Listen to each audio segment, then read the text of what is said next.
Xhamatlit të ndershëm, transmeton Ebu Hurajra radiallahu an prej pejgamberit sallallahu alaihi wasallam, i cili ka thonë: shembulli i birit e Ademit është i pasurisë, i familjes dhe veprave të tij është sikur njeriu i cili ka 3 miq, i ka 3 dashamir. E një ditë prej ditëve, zakonisht njerëzit e dojnë pasurinë, njerëzit e dojnë shumë familjen, por kjo pasuri ti që e don dhe ky mik, ky dashamiri joti që jeton me ty 60 vjet, 70 vjet, thot: unë jam me ty derisa ti je gjallë. Në qatë moment që të vdes shti, unë nuk jam me ty. E dyta, i afërt i njeriut, mik i njeriut, është familja e ngushtë.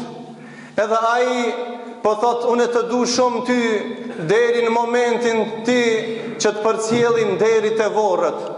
E kur të mrin te vorrët, atëherë unë nuk kam mundësi me pas lidhje me ty. Dhe miku i tretë, dashamiri i tretë, është ai i cili shoqëron ty dhe thot: unë jam mik i vërtet i joti, jam me ty në jetë, jam me ty në varr, jam me ty në ahiret, jam me ty të peshoja. Edhe ky njeri apo ky mik qenë ka vepra e mirë.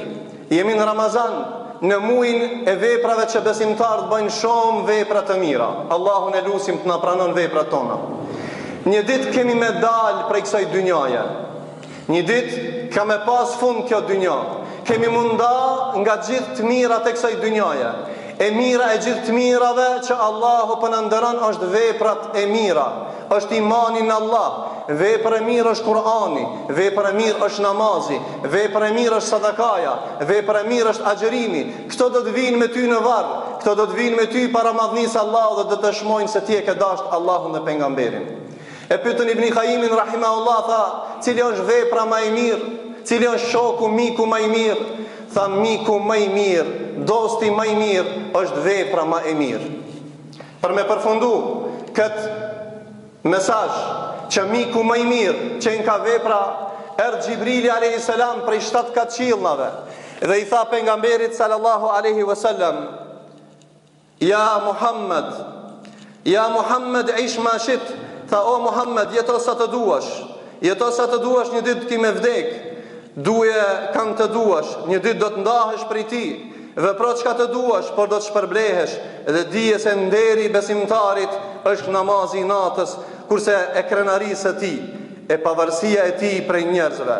Prandaj ne duhet me fal namaz natës, ne duhet me bë vepra të mira, sa ta dush dikan një ditë ki me vdek, e ki e bab, e ki e vlad, e ki e vlla, e ki e dashamir, një ditë ki munda prej kësaj dynjaje. Prandaj të ndershëm vëllezër, derisa Allahu na ka dhënë jetë, atëherë të shfrytëzojmë këtë mirësi të madhe të Allahut që po na porosit Zotin Kur'anin famëlart dhe në hadithe të shumta që me bë vepra të mira. Muaj Ramazanit është muaj që kemi mejdani më i mirë i besimtarëve me bë vepra të mira.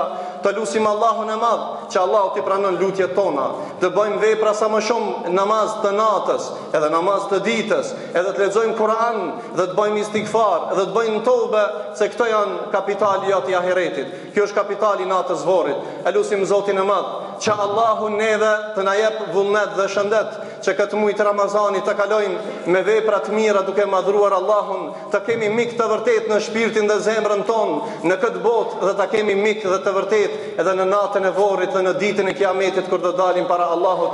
E lutim Zotin e Madh që Allahu neve të na mbron nga çdo e keqe. Besimtar kudo që të jenë, Allahu t'i ruan prej zullumit dhe dorës së zullumçarëve. Allahu të smurit ton, Allahu t'i shëron, ndërsa të vdekurit ton, Allahu të mëshiron dhe t'ja ban vorrin pi bavçeve të xhenetit.